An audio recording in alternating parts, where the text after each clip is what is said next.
Indonesia का एक शहर जकार्ता, जो हर साल 11 इंच से लगभग धंस रहा है और अनुमान ये है कि आने वाले 2050 तक 95% वो धंस जाएगा और 80 साल तक में उस शहर का नामो निशान इस धरती से पूरी तरह ख़त्म हो जाएगा।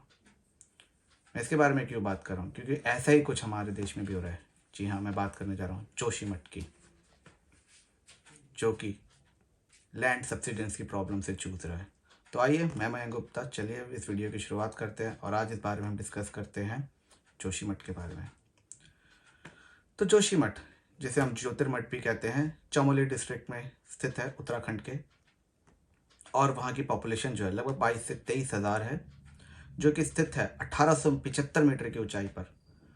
और आपने सुना ही होगा, जोशीमठ जो है वहाँ से 45 किलोमीटर की दूरी पर सबसे हमारे 4 धाम यात्रा में से एक मंदिर पड़ता है, बद्रीनाथ।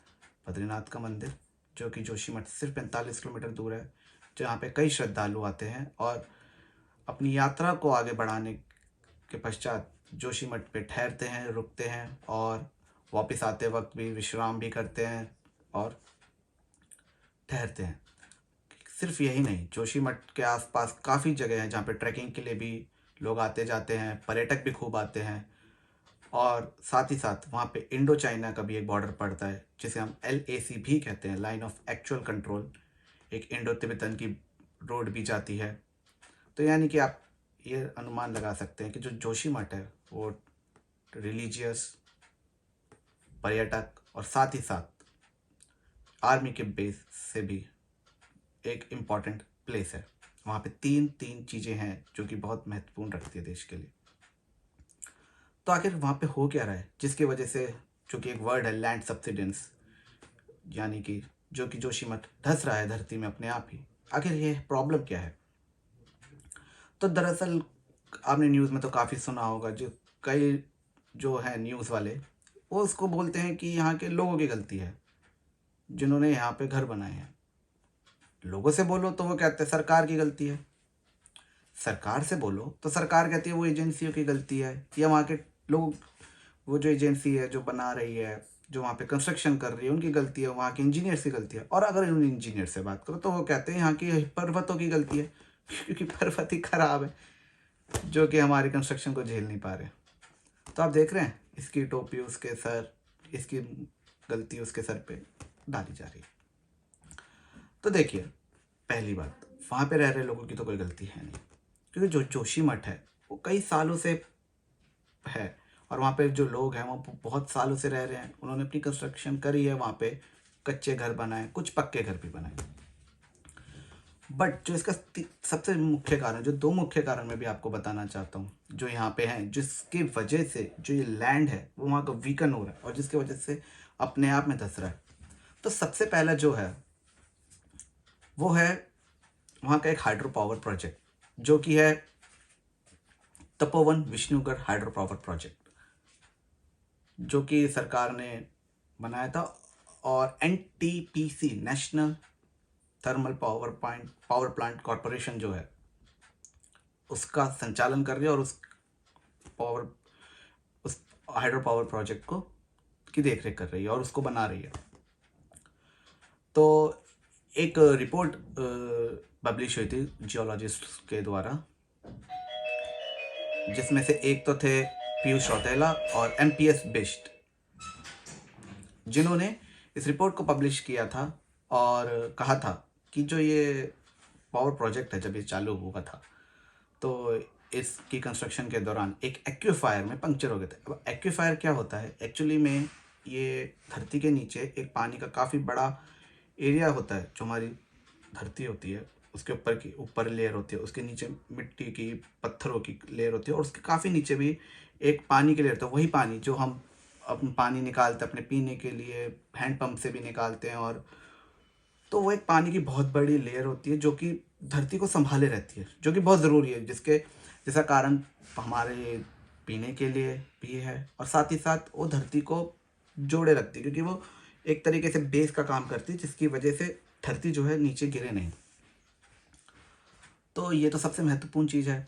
अब उसका कहना था कि वहाँ पे एक पंक्चर हो गया। पंक्चर का मतलब है वहाँ पे इस तरीके से काम किया कि वो धरती में छेद हो गया, उसके उस पॉइंट पे ऐसा प्रेशर पड़ा कि जिसकी वजह से वो पंक्चर हो गया और वो पानी जो है बहने लगा। और कहा जाता है कि लगभग 700 से 800 लीटर पानी प्रति सेकंड बहता है और वो बह के जा रहा है, जिसकी वजह से जो मिट्टी है वो काफ़ी कमज़ोर हो गई और धीरे धीरे करके वो धंस रही है।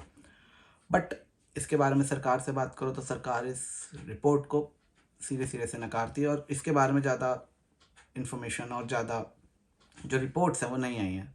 तो और अगर एनटीपीसी से बोलो तो कहते हैं हमने तो ज़मीन के नीचे या जोशीमठ के नीचे तो ऐसी कोई खुदाई की नहीं, बल्कि उससे लगभग 1 से 1.5 किलोमीटर दूर खुदाई करी है। तो उनका कहना तो यह तो एनटीपीसी तो अपना पल्ला इस कह के झाड़ देती है। दूसरा जो सबसे बड़ा है, वहाँ पे जो एक कंस्ट्रक्शन की जा रही है वो है 6 किलोमीटर रोड की, जो कि चार धाम यात्रा से के जो प्रोजेक्ट है, 800 किलोमीटर का जो एक प्रोजेक्ट है जो चार धाम यात्रा को जोड़ती है, उसके अंतर्गत आती है वही 6 किलोमीटर की एक रोड, जिसे हम कहते हैं हिलोंग मारवाड़ी बाईपास।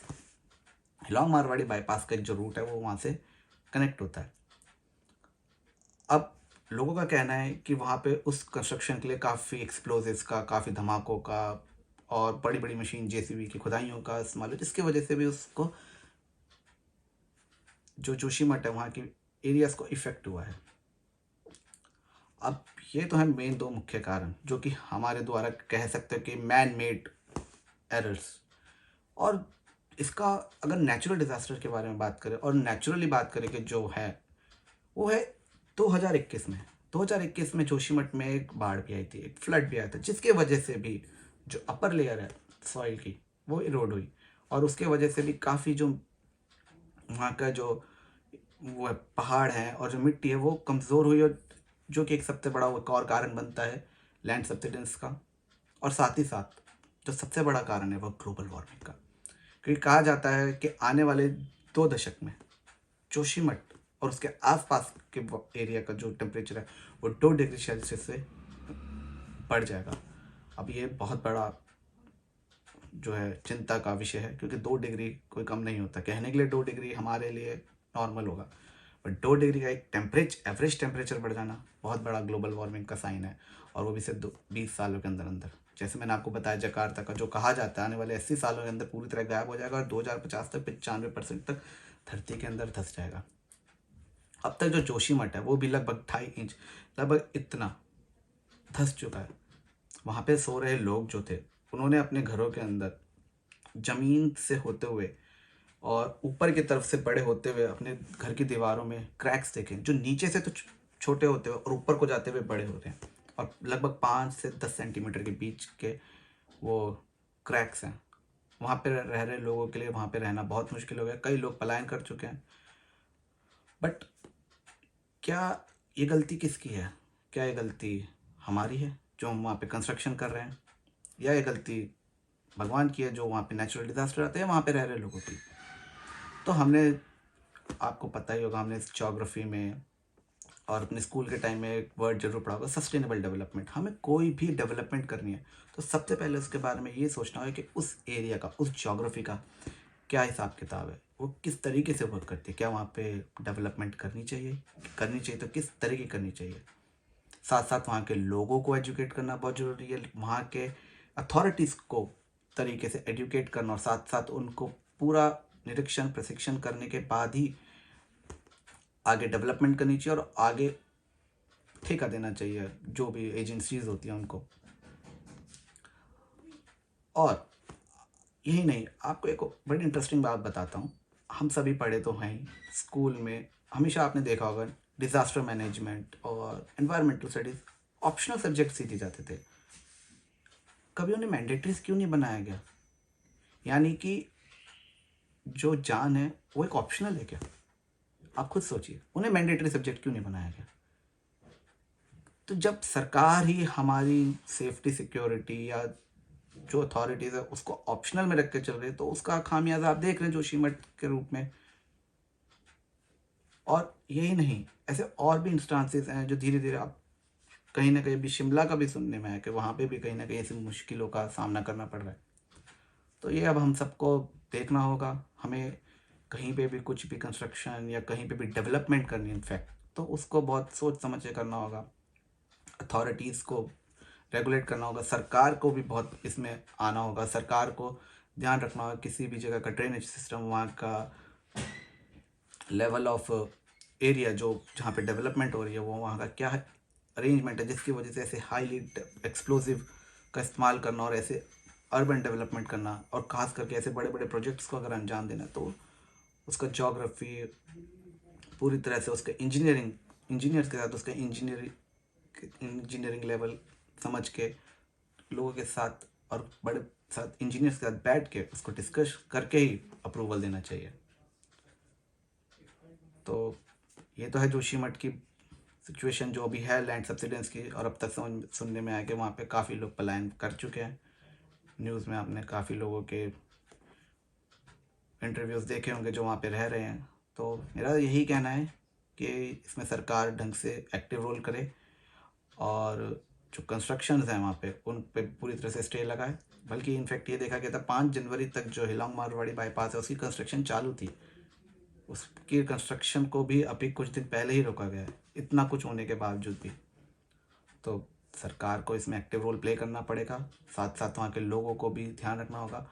और हम सबसे सीख सकते हैं जापान से, जहाँ पे जापान में नेचुरल डिज़ास्टर, सुनामी जो है और अर्थक्वेक काफ़ी फ्रीक्वेंट आते हैं, कैसे उन्होंने वो अपनी इकनॉमी और अपने जो चेन है और जो डेवलपमेंट और कंस्ट्रक्शन है वो किस तरीके से करते हैं, बैम्बूज का इस्तेमाल करके और वुड का इस्तेमाल करके, और इस तरीके से प्लानिंग करते हैं कि कम से कम क्षति हो। तो ये चीज़ें हमें सीखनी होंगी ताकि हम उन एरियाज़ में जो अफेक्टेड एरियाज़ हैं जहाँ पे प्रॉब्लम्स ज़्यादा आती हैं अर्थक्वेक्स की, फ्लड्स की और इस तरीके की लैंडस्लाइड्स की, वहाँ पे उस तरीके की कंस्ट्रक्शन करें रेदर देन हमारे पुराने कंस्ट्रक्शंस जो हैं, जो हम कंक्रीट कंस्ट्रक्शंस या ब्रिक कंस्ट्रक्शंस करते हैं, उनकी जगह हम दूसरे कंस्ट्रक्शंस, और एक हॉलो ब्रिक कंस्ट्रक्शन भी आता है जो चाइना में बहुत लोग करते हैं। तो हमें उस सब चीज़ों से सीखना होगा, अपनी डेवलपमेंट को इस तरीके से करना होगा कि हमें कभी भी कोई प्रॉब्लम ना हो, सेफ्टी सिक्योरिटी बैलेंस करके चले, और साथ ही साथ सबकी सलामती भी इसमें रहे और सब खुशहाल भी रहे। और जोशीमठ तो आप जानते हैं बद्रीनाथ के कितने करीब है, और बद्रीनाथ हमारा एक अहम श्राइन है जहाँ पे सब लोग श्रद्धालु जाते हैं। तो यही मैं आशा करता हूँ कि जोशीमठ की ये प्रॉब्लम जल्द से जल्द सॉल्व हो, सरकार उसमें एक एक्टिव रोल ले और ये प्रॉब्लम सॉल्व हो, और हम जोशीमठ जाएं, वहाँ पे रहे और बद्रीनाथ की भी यात्रा करें। तो चलिए इस वीडियो की समाप्ति करते हैं। मैं आऊँगा अगली वीडियो में आपके साथ एक और नए टॉपिक पर। धन्यवाद।